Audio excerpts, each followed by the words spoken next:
Hey Marvel Strike Force, we're coming in today with the Victoria Hand release video.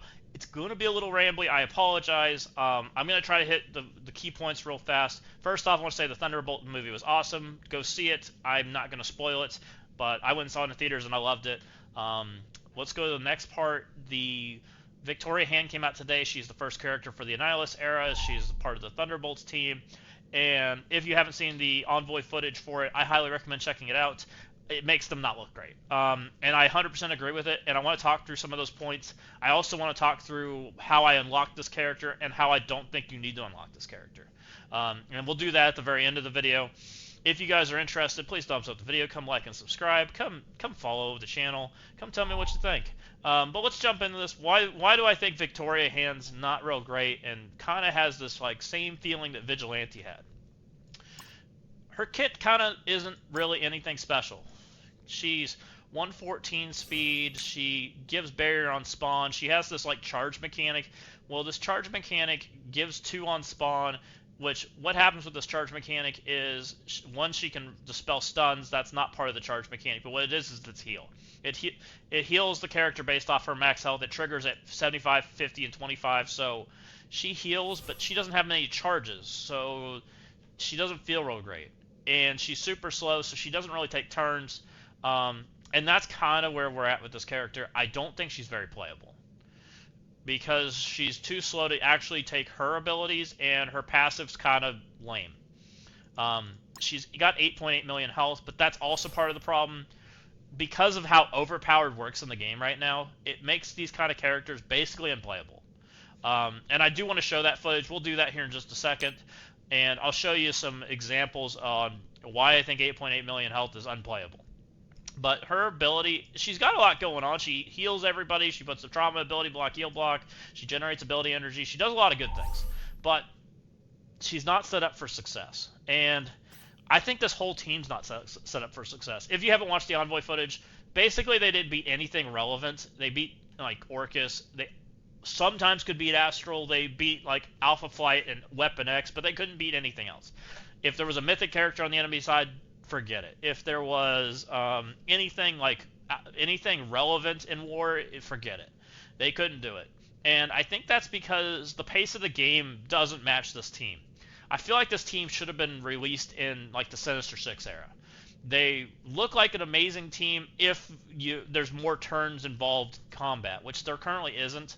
Also, a lot of these characters are like Ghost and Taskmaster are both based on counterattacking. They have this 100% counterattack chance, but we have a lot of characters that it's built out of the kit. Like they just don't counterattack. I'm going to show you Silver Sable because that's the character I'm going to show you here in just a second. There's a lot of characters where they just do this. Cannot be counterattacked, so it just doesn't work. So their big mechanic just doesn't function. There's also the other thing that's going on with this team, and that's they're very easy to counter on defense. Hyperion has like a speed bar when he gets hit that he gives to the whole team. Well, all it takes is Zombie Scarlet Witch to turn that off. That's one character you can plug into any team and it's done. The other thing you can do also is you throw Ares on a team and you suck up all her charges. She doesn't get them back until her special, which is super late in the match. There goes their reviving or their replenishment, their like reactive heal. So this team falls apart very easy. Now let's go in and show you what happens when there's an overpowered state and you ignore the barrier and instantly evaporate it, because that's what Silver Sable does. And I want to show you that. And that's kind of why I think Victoria Hand's unplayable, even as like a 2-man team or anything like that. Definitely not a 3-man team. She doesn't have the charges to do that. But let's go do it as like I have her on defense as a 2-man team, and I have a feeling I'm gonna take her off immediately. I think it's in here. We come in here. We go against Astral. Astral, we're just doing it purely to see the health bar and how much damage goes out. I have an Overpower 11 Silver Sable. It's the only turn we're going to watch against an Overpowered 10 Astral. Kind of same era. Astral has a little bit less armor but more health, and so we'll take that into account. Like I said, Victoria Hand's like 8.8 million health. We come in here. We're going to just hit Silver Sable's ability. Everybody's full. They have buffs up. but it doesn't matter because Silver Sable degens them all and then does damage, and we come in here and oh my, Shadow King's at like 3 HP. So we come in here and look at Shadow King. He had 8.8 million health, same health as Victoria Hand, and he's got less than 2 million health on the second turn of the match. How do you have reactive healing when she's basically dead? That's not good. So, because of the state of overpowered right now, and you have to consume that this team's going to be overpowered because Silver Sable's required for the Xavier trial. Characters with these high bursts like Blade and these characters, we're taking them to the Xavier trial, and G20 is very limited right now. So, most of the game is not G20. We're taking like a very specific 20-ish characters, and if these characters obliterate them on turn 1, then it feels terrible. So let's get out of here. Let's go talk about the unlock methods. So, 1, if you're free to play, skip this character. Wait for the free to play event, and then use your cores accordingly if you need to. If you're a spender, unlock characters day 1, which is what I do. I have a way I like to do this character, and I'm going to show you what I did. So let's go back out of this.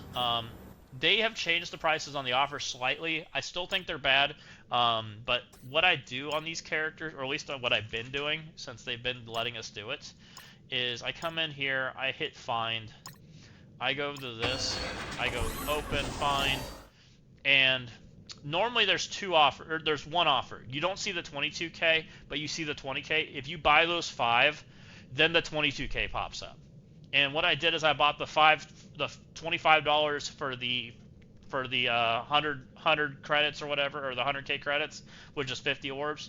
And then I came in and bought the $5 offer, because this was a stack of 10 originally, and I buy this again. So then I buy another 60K credits for a grand total of 110 orbs. So you buy these 110 orbs, and you open them up, and these are the... I'll show you what these orbs are. These are the free-to-play orbs, and I like opening these because there's a chance at winning the 100 drop. I find that if you open enough of them, you eventually get the 100 drop. Yes, you pull bad stuff occasionally, but there's also the guaranteed orb for opening up a certain amount of them. So, in the grand scheme, even when I do bad, I feel like for 50 bucks, I end up ahead of the 50 shard off, or the 100 shard offer, which is the 3-star unlock. If I go further than that, it's like, I think I hit this one at like $25 spent, and I wanted to go to 50, and I got 200 drops for it, which is why I'm ever at 5-star. It's up to you if you guys decide to do that. It's my favorite way to unlock characters, and that's kind of the impression right now. I think that you skip character 1, and you use your extra currency that you saved from character 1, and you spend it on character 2 or 3. Because they're making these teams so prescribed and 5-man locked, character 1's useless. That's just where we're at. It feels useless. And I think second turn abilities feel useless. So that's kind of how I'm viewing teams right now, and I hope they change something. I'm perfectly fine with this being a 5-man locked team. I'm going to talk about how I buffed this team. So how I buffed this team to make it feel good is I kind of think it needs to be a defense team. I think it needs a line to stop the counterattack thing from working for character kits so that this team basically, it makes it immune. They can't block counterattack. I also think that Victoria Hand needs her charges set to 5 instead of being 2. It needs to be like in raids. I also think that this team... I think the speed bar thing's fine, but I think they need substantially more health. They should have like 20k health, not 10k. I think that would be perfectly fine, because it's okay if you counter the charge or counter the speed bar, counter both, but this team should still get a chance to interact with you. There should be turns back and forth. And with the state of overpower right now, I feel like health bars need to go up substantially. Either that, or this team needs to be opened up to where I don't have to run all 5 members. Because right now I think all 5 members is just a non-team. It can't be any of the mythic characters. You can't counter a mythic team. If there's a mythic character on the enemy side, you might as well just consider that a void. It's too easy to lock this team out of even being able to play. And that's kind of the state of the game right now. Either that, or you need to make this team prescribe to it for a specific team counter and buff it accordingly to make it counter it. But right now, this team doesn't do anything, which feels bad because I really do think the Thunderbolts team is pretty cool. I really love I like Songbird's like model. I think it looks great. I think Victoria Hand looks pretty good too, but I don't know. They just don't feel playable right now. Let me know what you guys think. Am I crazy? Oh, before we go, let's go into the website. I want to show you guys something. Or we could do it right here, actually. I went and looked up I thought this was interesting. So this is Victoria Hand's 19.5 piece, right? It gives very little stats, and that is true for all of the Thunderbolts members. I went and looked at Quasar. His gives a lot of stats still. It gives like 600k health and some focus and things, but they seem to have nerfed it. They've got it down to like, if Jean Grey is known for not having anything, and it's like Jean Grey's piece. And I don't know what they did. It used to be a substantially more. I don't know if I have a character I can show you that needs promoting as far as piece. Oh, Howard the Duck. We used to see pieces like this, where it was 500,000 health and 35,000 damage. So just be careful. Don't put the 19.5 pieces on right now. It seems like it's an extreme waste of resources, unless you're taking the G20. So I wanted to kind of share that. I want to keep an eye on that going forward. It's possible that they kind of ninja nerfed that after they pushed the big G20 piece because they wanted us to expend our resources. And now that we have, they are backing down on it. It's kind of the impression I get right now. Again, if you like these kind of videos, come thumbs up the video, come like and subscribe, come follow the channel, and we'll see you next time.